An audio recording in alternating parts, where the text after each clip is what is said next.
हल्द्वानी से है, जहां हल्द्वानी के बनभूलपुरा इलाके में रेलवे की जमीन से अतिक्रमण हटाने से जुड़े मामले की सुप्रीम कोर्ट में मंगलवार को सुनवाई टल गई है।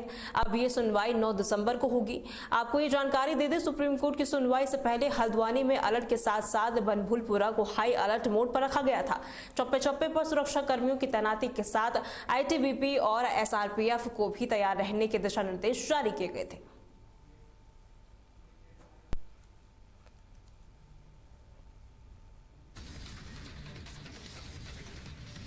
वहीं हरिद्वार के सांसद त्रिवेंद्र सिंह रावत की पहल पर रेल मंत्री अश्विनी वैष्णव ने लक्सर रेलवे स्टेशन पर अमृत भारत एक्सप्रेस और साथ ही दुर्गियाना एक्सप्रेसवे 2 ट्रेनों के रुकने की अनुमति दे दी है।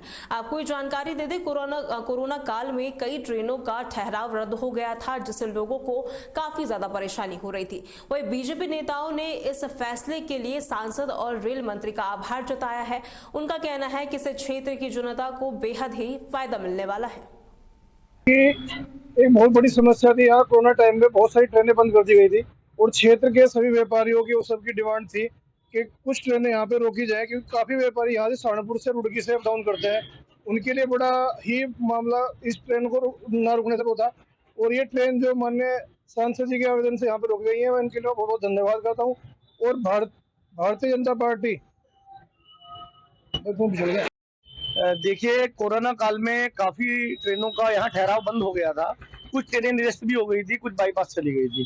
वो बहुत बड़ी एक लक्सर क्षेत्र से लक्सर विधानसभा, कानपुर विधानसभा, ग्रामीण विधानसभा और ज्वालापुर का विधानसभा क्षेत्र का भी काफी क्षेत्र लक्सर से जुड़ा हुआ है। और लक्सन जंक्शन जो है उत्तराखंड का पहला सबसे बड़ा जंक्शन है, प्रवेश द्वार है। और यहाँ की काफी समस्याएं थी। माननीय सांसद जी से यहाँ से निवेदन किया गया था समस्त क्षेत्रवासियों द्वारा। उसमें माननीय सांसद जी के नेतृत्व में एक प्रतिनिधि मंडल, जिसमें मैं भी शामिल, माननीय त्रिवेंद्र सिंह रावत जी जो हमारे हरिद्वार से सांसद हैं, उनका बहुत बहुत धन्यवाद और आभार प्रकट करता हूं कि जो ये 2 ट्रेनों का ठहराव हमें मिला है, इससे हमारे पूरे भारतवर्ष में जाने का एक साधन हमें प्राप्त हो गया है। इसके लिए रेल मंत्री। खबर पौड़ी से है, जहां पौड़ी के देवार गांव में गुलदार का आतंक थमने का नाम नहीं ले रहा है। बता दें, मंगलवार को आंगनबाड़ी केंद्र से घर लौट रहे एक बच्चे पर गुलदार ने हमला कर दिया। वहीं बच्चे के साथ आंगनबाड़ी कार्यकर्ता और अन्य बच्चों के शोर मचाने पर गुलदार भाग गया। हालांकि बच्चे के सिर पर गुलदार के नाखूनों से हल्की खरोंचें आई है, जिसका जिला अस्पताल में इलाज चल रहा है। वहीं इस घटना के बाद ग्रामीणों ने वन विभाग से गुलदार को पकड़ने के लिए पिंजरा लगाने की मांग की है। देवार का प्रेम सिंह रावत सर, बच्चा रोज की तरह आंगनबाड़ी स्कूल से आ रहा था। आज सुबह 12:30 बजे की घटना ही बाघ का बहुत ज़्यादा आतंक के कारण मतलब से झाड़ी झूड़ी की है उसमें, तो मितारे सर की इसमें विभाग द्वारा पिंजरा लगा जाए।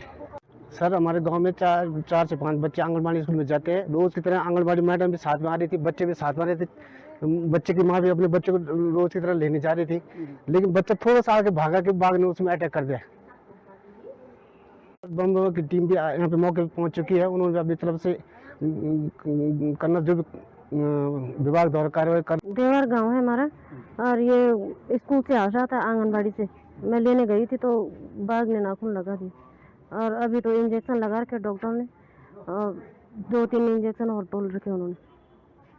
तो आए थे वो भी, पर अभी जाएंगे वहाँ पे, अभी कुछ बोला नहीं है उन्होंने। पर इंजेक्शन वगैरह लगाए उन्होंने, साफ वगैरह किया वहाँ पे, तो अभी कुछ बताया नहीं उन्होंने कि क्या हो रखा। पर वो इंजेक्शन लगाने अभी 2-3 और, अभी कुछ बोला तो नहीं है। हमारे पास 4 साल का बच्चा है, इसका नाम अनमोल है। ये देवार गांव कोट ब्लॉक से लेकर आई पुलिस इनको, जिसपे गुलदार ने एक स्क्रैच मारा था, सर पे स्क्रैच है इसके। तो अभी हमने इसको प्राइमरी मैनेजमेंट उसका कर दिया है और पुलिस इसको लाई थी तो इसकी DI भेज दी है, MLC हमने बनाई है। बाकी प्राइमरी मैनेजमेंट के बाद हमने बच्चे को भेज दिया है घर। एक्चुअली इसको पुलिस ही लेकर आई थी और माता जी साथ में थी, तो उन्होंने बताया कि जैसे गांव में अटैक होता है गुलदार का आजकल बहुत ज़्यादा हो रखा है, तो वहीं पे बच्चा खेल रहा था और तब गुलदार ने किया, लेकिन वो तुरंत पहुंच गए। खबरों में आगे बढ़ते हैं हल्द्वानी की ओर, जहां हल्द्वानी के बनफूलपुरा में हुए दंगों से जुड़े 23 आरोपियों को पुलिस ने सोमवार रात को ही हिरासत में ले लिया था। पुलिस को आशंका थी कि सुप्रीम कोर्ट में सुनवाई के बाद ये लोग फिर से उपद्रव करने की कोशिश कर सकते हैं, इसलिए संभावित खतरे को देखते हुए कार्रवाई की गई। वहीं हिरासत में लिए गए सभी लोगों का मेडिकल परीक्षण कराया गया है और क्षेत्र में सुरक्षा व्यवस्था कड़ी कर दी गई है।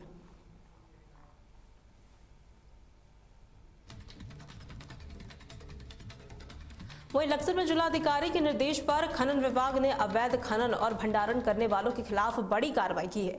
बता दें, रामपुर, रायघाटी और भीकमपुर, जीतपुर में अवैध रूप से बनाए गए 8 भंडारणों को सीज कर दिया गया है। इसके साथ ही इन सभी के ई रवन्ना पोर्टल को भी अस्थायी रूप से निलंबित कर दिया गया है।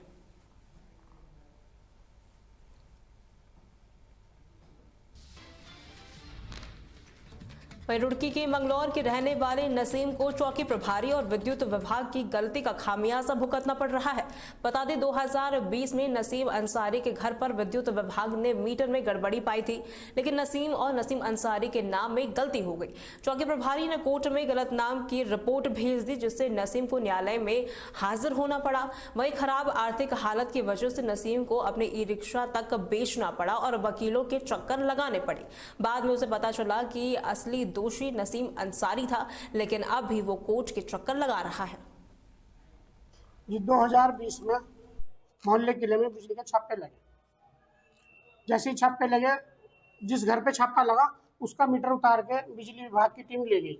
उसमें संट पाया गया मीटर में, और वो नसीम अहमद अंसारी, बाप का नाम बशीर अहमद, वो मोहल्ला किला का मामला है सारा, और मैं भी मोहल्ले की लगाई हूँ।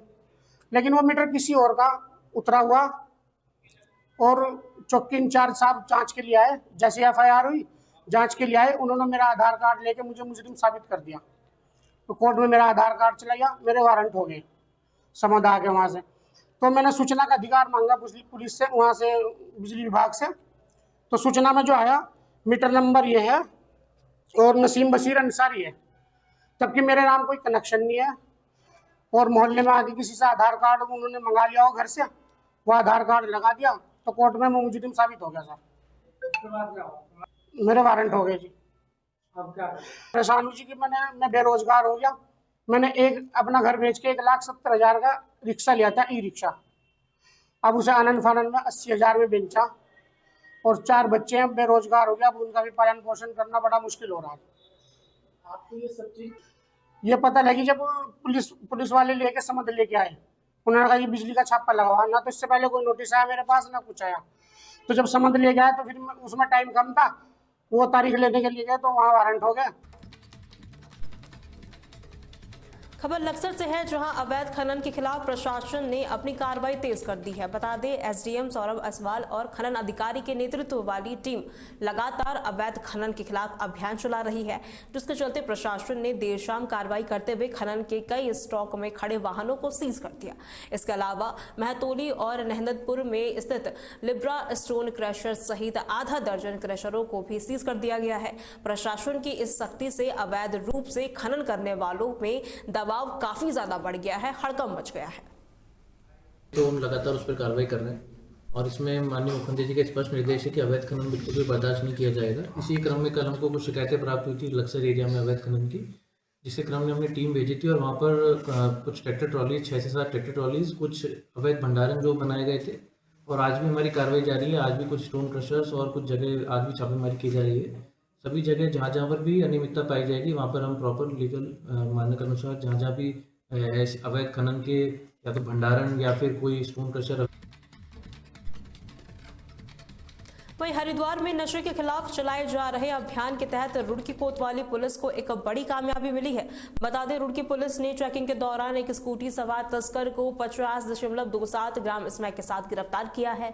वहीं आरोपी की पहचान मोहम्मद समीर के रूप में हुई है, जिसके बाद पूछताछ में उसने बताया कि वो ये स्मैक बरेली से लाया था। हरिद्वार पुलिस ने आरोपी पर एनडीपीएस एक्ट के तहत मुकदमा दर्ज कर लिया है और उसे जेल भेज दिया है।